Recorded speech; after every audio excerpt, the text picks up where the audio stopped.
Hello everyone, welcome to another new video lesson on English sentences, sentence structure and different types of sentences. In its simplest form, an English sentence has two parts, a subject and a predicate. And they express a complete thought when they are together. We have already seen what a subject and predicate is. Yet, let us have a look at each component. What is a subject? The subject shows who or what is doing the action, an action or a circumstance or an event or an incident which is being talked about or which happens within a sentence. It is always some form of noun or pronoun. The subject may be a noun or a pronoun. It may be a person, an animal, place or thing or a concept that does the action. How do you identify a subject in a sentence? You can determine the subject in a sentence by asking the question, who or what? I like spaghetti. Who likes spaghetti? I. So I is the subject of the sentence. He reads many books. Who reads books? He. He is a subject. Now, what is a verb? The verb shows the action or the state of being. It can be an action verb like run, swim, jump, or a static verb like seem. It expresses what a person, animal, or place, thing, or concept does, the action, the happening. One can determine the verb in a sentence by asking the question, what was the action or what happened? This is how you identify a verb in a sentence. For example, I like spaghetti. What do you like? Yeah, I like spaghetti. Like is your verb. He reads many books. What did he read? He read many books. What happened to him? What is he doing? He's reading many books. So that's the action, and there goes your verb. Now, what is an object? A person, animal, place or thing or concept that receives the action. I told you who does the action? I does the action. And what's the action? I like spaghetti. What do I like? That's spaghetti. Or what do I read? I read books. So the person or the animal or thing or upon whom the action takes place, who receives the action, that is your object. How can you determine, how do you identify the object within a sentence? You determine the object in a sentence by asking the question, the subject did what? What did I do? What did he do? He read books. To whom? For whom? So these are the questions you need to ask in order to find out, in order to get your object. I like spaghetti. What did I like? I like spaghetti. He reads many books. What did he read? Many books. So spaghetti and many books. They are your objects. All right, guys. Just look at the examples of simple two-word sentences. Marvin slept. Dogs bark. Time flies. These are sentences where you have subject and predicates. They are two words. They are a complete sentence. And they give you a complete thought, but they are simple sentences carrying a couple of words. Marvin slept, dogs bark, time flies. The possibilities are endless for different types of sentences patterns. Now there are so many patterns, and the most common and basic sentence patterns that you can see, discern in English language. Here you have the first pattern, where the sentence carries a subject and just a verb. Subject plus verb pattern. There goes your first pattern and your first example for that. The chef cooked. There you have the subject and the verb. The chef cooked. The next pattern, where you have an adjective plus subject plus verb. The creative chef cooked. Which is your adjective? Creative. We have seen a lot of adjectives in the previous video lessons. So there goes the creative chef cooked. Adjective plus subject plus verb. There goes your next pattern. Adjective plus subject plus adverb plus verb. The same sentence transforms. It takes a different dimension. It takes a different identity. The creative chef methodically cooked. So it shows the manner, the mode, the style of the action, how he cooked. Adjective plus subject plus adverb plus verb.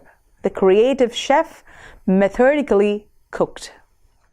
Again, one more pattern to go.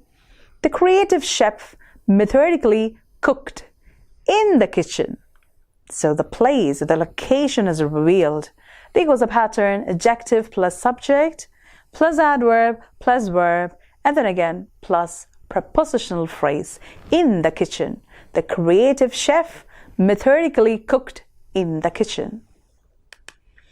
Here the same sentence has been transformed into different sentences using different patterns, and all sentences in the English language fall into 10 patterns. Almost 10 different patterns determined by the presence and functions of nouns, verbs, adjectives, and adverbs, where they are located and what purpose they have got within each sentence. In our day-to-day discourses, real sentences are rarely so short. We usually want to convey much more information, so we modify the main subject and verb with other words and phrases. Look at these sentences. Unfortunately, Marvin slept fitfully. So we are modifying the main subject. We are changing the patterns. Unfortunately, Marvin slept fitfully. So you convey more information about the subject and the verb, the action, what is taking place within each sentence. Now look at the second one. Dogs bark louder after midnight. Dogs bark louder after midnight. Heavy isotopes react more slowly than light isotopes of the same element. So here we are changing. We are real sentences. They are not much. They are so short. They aren't so short. You add so many phrases, you add so many clauses in order to modify the main subject, and there you give lots of information related to the subject, verb, and object through your sentences. In the above set examples, we come to know the importance of phrases and clauses that are used to lengthen the sentences. We have already seen bountiful of phrases and clauses in our previous lessons.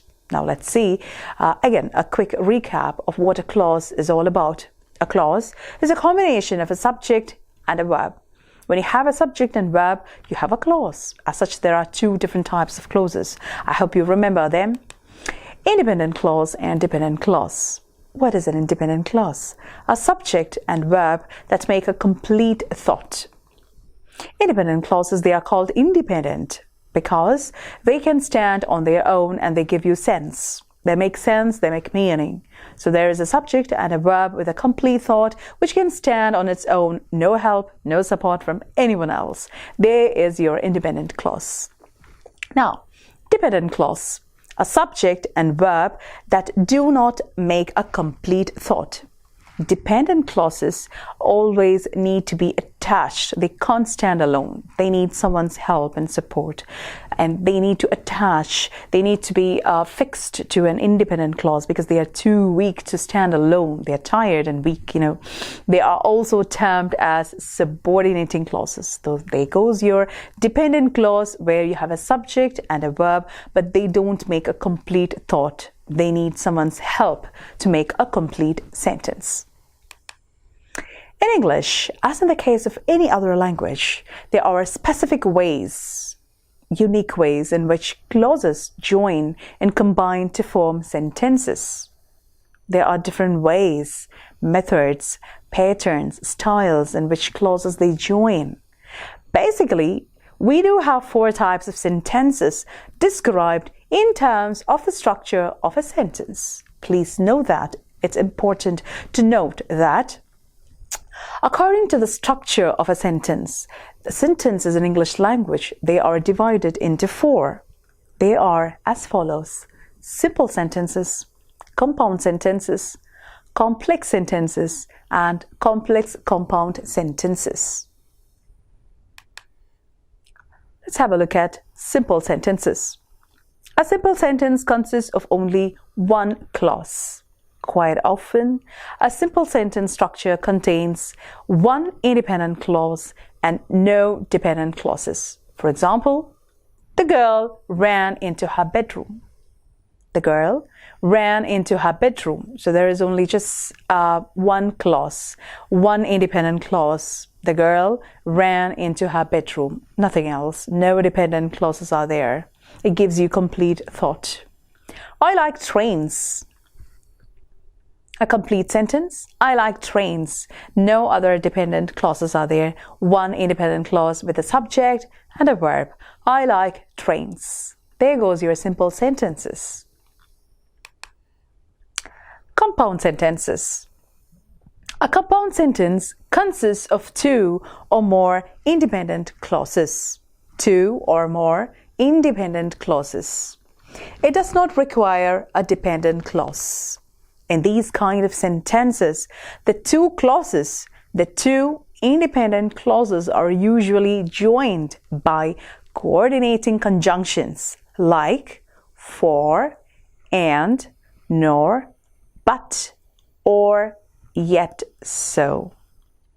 I hope you remember the fanboys mnemonic. For, and, nor, but, or, yet so. These all are coordinating conjunctions that you can use in order to join two clauses in a compound sentence. For example, I don't know how to bake, so I buy my bread already made. I started on time, but I arrived late. I will accept your offer or decline it. These are the two options.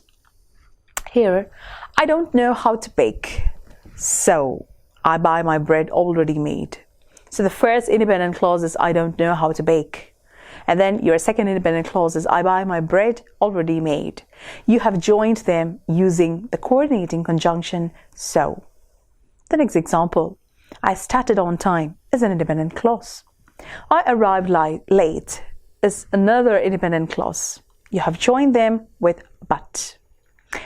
I will accept your offer. And then you have or, decline it. These are the two options. You have more than two independent clauses. They are joined by or. Next comes complex sentences. What is a complex sentence? It is one or more dependent clauses or subordinate clauses. Since a dependent clause cannot stand on its own as a sentence, complex sentences must also have at least one independent clause. So there it goes, the structure. At least one independent clause and one or more dependent clauses together form a complex sentences. That means it's a bit lengthy. It's more complicated. These clauses are joined by the subordinating conjunctions. Who are they? Although, though, because, as, however. I repeat, complex sentences, they do have at least one independent clause and more than one dependent clauses. We can see the examples. He recommends them highly because they taste like chicken when they are hot. You have one independent clause here. He recommends them highly. All right? And then you have the conjunction because. They taste like chicken is one dependent clause. They are hot is another dependent clause. She can cook it however she wants. She can cook it is your independent clause. However is your conjunction, and she wants is your dependent clause or subordinating clause. Although I'm curious, I'm still skeptical. Although I'm curious, I am still skeptical. So I'm skeptical is your independent clause. Although is your conjunction that you use to link them, and I'm curious is your dependent clause. You have the fourth type of sentence based on the structure. Complex compound sentences. The compound complex sentence combines elements of compound and complex sentences. As the name indicates, it's the most sophisticated type of sentence you can use. A sentence with two or more independent clauses. So there's a difference. Not just one independent clause, but two or more independent clauses plus one or more dependent clauses. Altogether, you can call them compound complex sentence. Because compound complex sentences are normally longer than other sentences, it is very important to punctuate them correctly. You need to punctuate them. Full stops, colons, semicolons, comma, hyphen. All these things are mandatory and imperative when you are constructing compound complex sentences. For example, the dog lived in the garden, but the cat, which was smarter, lived inside the house. A rambling, long sentence. Complex compound, a compound complex sentence, where you have punctuations, two independent clauses, and more than one dependent clauses, all together forming a compound complex sentence. Though Mitchell prefers watching romantic films, he rented the latest spy thriller and he enjoyed it very much. You could see the length of the sentence and how it is punctuated. Otherwise, it creates a lot of confusion. Laura forgot her friend's birthday, so she sent her a card when she finally remembered. Again, an example of a complex compound sentence. In English, sentences are categorized based on their content and purpose, the idea and the context in which they are rendered. We have seen 4 types of sentences a couple of minutes back, depending on their structure. Now, we are looking at sentences, how they are categorized based on their content, the theme, the subject, the purpose, why they are used, the idea, what is being mentioned in the sentence, and the context in which they are rendered, they are delivered. The context, the situation, the circumstance in which they are used, the purpose, the objective of using such a sentence. 4 kinds of sentences again we have. They are in use accordingly. They are divided according to their purpose, content, and context in which they are used or spoken. Assertive or declarative sentence, imperative sentences, exclamatory sentences, and interrogative sentences. Let's have a closer look at them.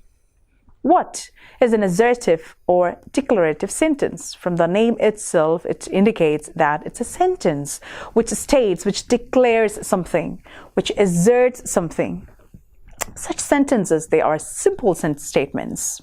They are simple sentences. We have already learned simple, complex, compound, and complex compound sentences. So here, assertive or declarative sentences are basically simple statements. They state something, they assert something, they declare something. For example, Jan is a student. She lives in a big city. It's an assertion. It's a statement. It's a fact. The sun rises in the east. The sun rises in the east. It's a fact. It's a truth. I love baking cakes. I love baking cakes. You're stating your passion, your love. Next comes imperative sentences. It's a sentence which gives a command. It makes a request or expresses a wish. It's basically a purpose. Go to your room. Go to your room. Assemble in the auditorium. It's an order. Please lend me your book. Please pass the sugar. It's a request. Have a good time at the picnic. It's a wish. God bless you. It's a wish.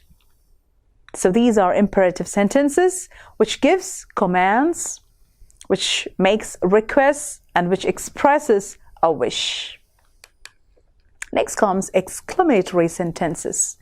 It's a sentence that expresses sudden and strong feelings like surprise, wonder, pity, sympathy, happiness, and gratitude. For example, what a shame. Alas, it's a pity. Boy, I'm tired. Oh my goodness. All these are statements which reveals your strong feelings, your intense feelings, sudden and spontaneous reactions. So they carry an exclamatory mark at the end. There you can see them. The last type is the interrogative sentence. It questions you, it interrogates you, it asks a question. The term is used in grammar to refer to features that form questions. Normally it begins with a question word: what, which, where, why, how, etc. So an interrogative sentence is a sentence whose grammatical form shows that it is a question. Such sentences may exhibit an interrogative grammatical mode. What is your name? Where do you live? Why do you behave like this? Have you finished it? So all these are questions. There are the 4 different types of sentences in English language based on their purpose and their content and the context in which they are used.